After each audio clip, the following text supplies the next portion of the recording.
Good afternoon. My name is Ellie Gettinger. I'm the Education Director at Jewish Museum Milwaukee. And here again for another museum moment. Today, we are going to be exploring immigration and issues around immigration, specifically by looking at an object that was donated to the museum. But it goes to a bigger theme this week, the theme around archives and preservation. One of the central functions, as we've defined in some other museum moments, of the museum is we're an archive. We preserve stories and collections related to the experience of Jews in southeastern Wisconsin. And we take this very seriously. I think one of the things that has inspired me as a historian, as a researcher, is how much history is contained outside of the realm of, kind of that predominant Western civ modality that was very common in the earlier part of the 20th century. We learned our history through the great men who led it.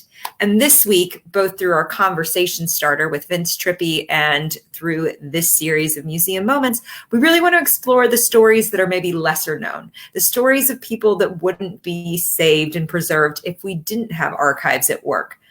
So today, I'm going to show one of the stories that Jewish Museum Milwaukee was lucky enough to take on, and to show how we use that to kind of expand on a broader theme around immigration, and specifically immigration at the time in which immigration laws in the U.S. were changing.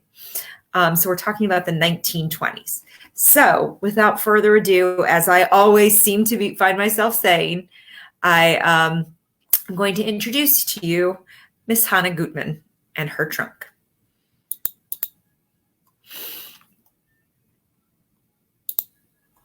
So this is the trunk in question. And often when I'm using this with school groups, it looks very much like a picnic basket. It's about probably 2 feet wide by 1.5 feet, 2 feet long by 1.5 feet long. It is not big. It is like a wicker basket. It does not look particularly secure. It is clear that there used to be handles on each of the sides. Those are no longer there. But you look at this and you're like, wow, yeah, no, I could put my picnic in it. And as we'll discover, this is Hana Gutman's entire luggage to come to America. This is everything she brought with her. But before we get to her luggage itself, let's get to the story of how she comes to the U.S. So Hana was born in a place called Łomża, Poland. I have it circled on this map. It's about 90 miles northwest of Warsaw. And Łomża had been occupied by Jews since the 15th century. By the 1930s, there are about 9,000 Jews in this small city. And Hana's family is there. And in 1909, when she is like 10 years old, there is a pogrom and her parents are killed, and she somehow survives, as does her brother. Now, there is family in England. And in fact, Hana's mother has a stepsister there who 10 years later discovers that her young niece and nephew have survived this pogrom. And she turns this over to her son. His name is Charles Bentz, and he's in America. Charles Bentz is an engineer, and he's living in Hibbing, Minnesota. In fact, at one point, he has many patents under his belt. He is a advocate for safety in mines. Hibbing, Minnesota is way far north, and it's famous for 3 things. It's mines. Greyhound bus started there, and that's where Bob Dylan is from as well. So those 3 things, but Charles Bentz is working in Hibbing in the mines, and he's working to provide safety protections for miners there. Most of his patents are around those pieces. He actually becomes a pretty well-known labor leader, so well-known that in fact, at one time when Harry Truman comes to Hibbing, he says, "Oh, I got to meet the famous Charles Bentz." So in as much as he's living and working in Hibbing, he's also kind of a certified bachelor in Hibbing. And has not settled down. And it's at this moment when his mother discovers that her step-niece has survived that she says, "You're going to do the right thing, and you're going to marry this girl and bring her to America." And this starts an incredibly complicated process. In 1921, the U.S. changes its immigration laws, and they pass a temporary act, and it basically establishes what immigration for the next 40 years looks like, based on quotas of national origin. And suddenly, if you're coming from Poland, it's a lot more challenging to get into this country. So this letter that you see here is dated October 1922, a year after that law was passed. And he is addressing this letter, Charles is addressing this letter to the Secretary of Labor. I can tell you that in part, this process to get visas at this time is incredibly complicated.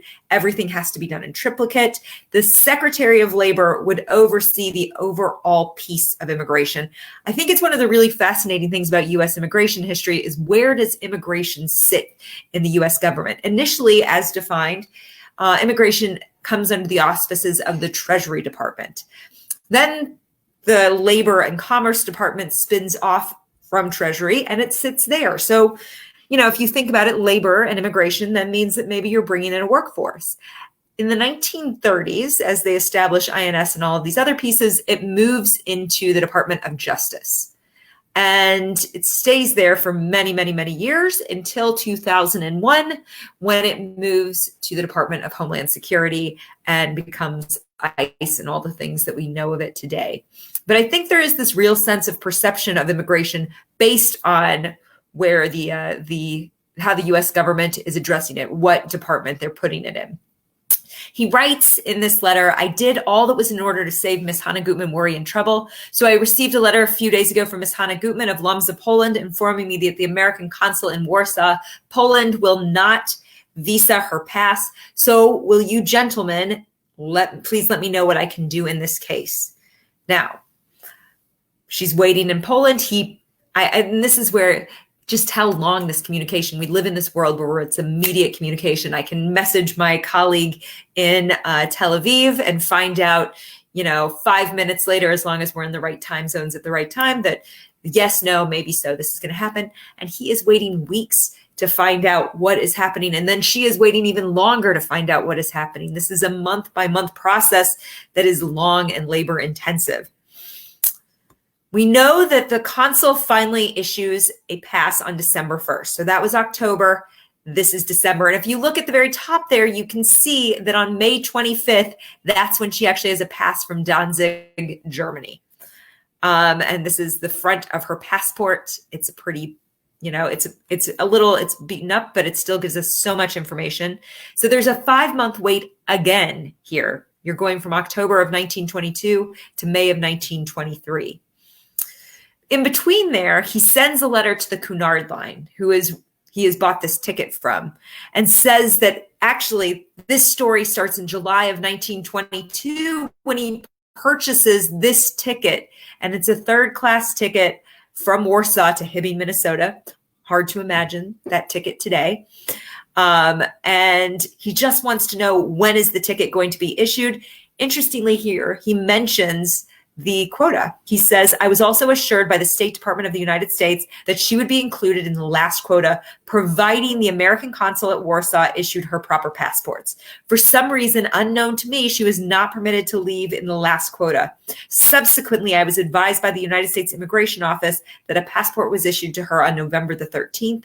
Will you therefore kindly investigate the case for me and advise me to the reasons why this party has been held up in the last quota? So we're in this incredibly long back and forth between now the U.S. government, an international shipping line, and Charles Benz, labor leader from Hibbing, Minnesota. And I'm impressed by his ability to just keep calm in this. As I said, we know she finally is issued a pass in May of 1923. So there is almost a year-long wait for her to get to the United States. This is what the inside of her passport looks like. I think it's interesting. You can see her birth date and all of these sorts of pieces. You can see 5/29/1923 is when she's actually getting exit. And also there is no picture here. So she just has to match the physical description that the Polish consul has put on her passport. Her signature is at the bottom there, Hana Gutman, in kind of a very childlike, I will say, Yiddish script. She comes to the US on the Mauritania. This is what the Mauritania was. At one point, it was the fastest ship that was crossing the Atlantic. At this point, it's at the end of its lifespan as a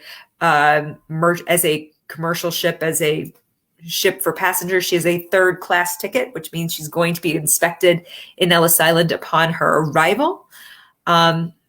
And you can see here, it says on the ship's manifest that she is 25 and she's a dressmaker. She's Jewish and her ethnicity is Hebrew. So Hana Gutman, she lists an uncle and an aunt in Lomza, and she says that she's going to Hibbing, Minnesota. So she knows that she's in this process. It's a pretty interesting document altogether. And you just got to think about this one young woman who's never traveled outside of Poland, and probably going to Warsaw was a big trek for her, is now going across the ocean by herself with her trunk that's about this size.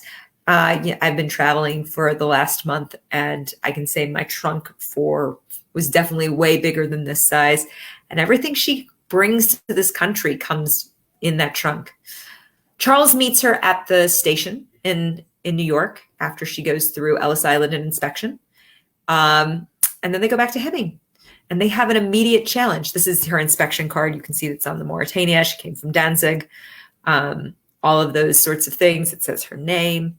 It's amazing. We really appreciate when someone preserves a collection this well, because it gives us so much information to work with. And she actually came from Southampton. And this is a picture of Charles and Hana. They wait a year before they get married. She lives with the rabbi and works on learning English. At the point when they meet at the train station, they have no common language between them. She speaks Yiddish and Polish. He speaks English. And so there's a huge communication barrier. There's also a huge age difference. He's 15 years older than her. And there's this real challenge. She is coming from Poland. She's left her family there, specifically her brother. And because of these immigration quotas, she's never able to get him to this country. They continue to live in Hibbing until the 1950s, when they moved to Milwaukee. And Charles and actually Hana Gutman changes her name to Annie Bentz. Hana to Annie isn't that hard of a jump, and Bentz is her married name. And they become involved in community here in all sorts of different ways. Most notably, they belong to Congregation Beth Israel for many, many years. And for us, this gives us one little inroads to looking at those challenges of immigrations, the challenges that face the person who immigrates, that she's not able to bring the rest of her family over, that there is no capacity to do that. And why do we continue to tell this story? Because this is a story that is duplicated all the time today.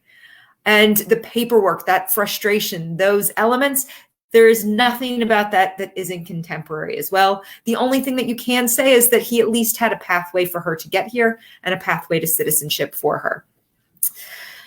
This week is all about sharing those sorts of treasures, the things that would not be preserved if someone hadn't taken a moment and said, this is going to be important historically, and I want to save it. And for this family, it might have been, this is important for our family. And then they saw that it could be important to a broader community, and they gave it to us. But I think that these are the sorts of stories we need to tell, and these are the stories that we love being able to tell. Thank you so much for joining me for this museum moment. I hope you'll join us on Thursday when we're exploring the Wisconsin Center for Film and Theater Research and how they really helped get the Blacklist exhibit all together.